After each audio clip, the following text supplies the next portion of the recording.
नमस्कार, सत्यशोधक news network channel मध्ये आपले सहर्ष स्वागत। एकंदरीत आपण जालना जिल्ह्याचा अभ्यास केला तर या जिल्ह्यात 5 विधानसभा मतदारसंघ येतात। यामध्ये जालना, परतूर, मंठा, घनसावंगी, बदनापूर, अंबड व भोकरदन असे 5 विधानसभा मतदारसंघ आहेत। या 5ही जागेवर महायुतीचे वर्चस्व असल्याने जिल्ह्यात मंत्रिपदाचे रस्सीखेच होताना दिसून येत आहे।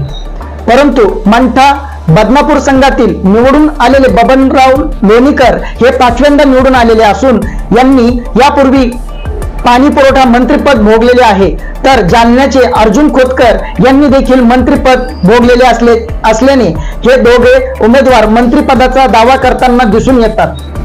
तर दुसरीकडे अंबड बदनापूर मतदारसंघाचे आमदार नारायण कुचे व भोकरदन मतदारसंघाचे संतोष दानवे यांनी आपल्या विजयाची हॅट्रिक केल्याने आहे। संतोष दानवे हे रावसाहेब दानवे यांचे सुपुत्र आहेत, तर नारायण कुचे हे रावसाहेब दानवे यांचे शिष्य आहेत। यामुळे रावसाहेब दानवे नक्कीच पदासाठी कोणाचे नाव समोर करतील हे देखील पाहण्यास महत्त्वाचे ठरणार आहे।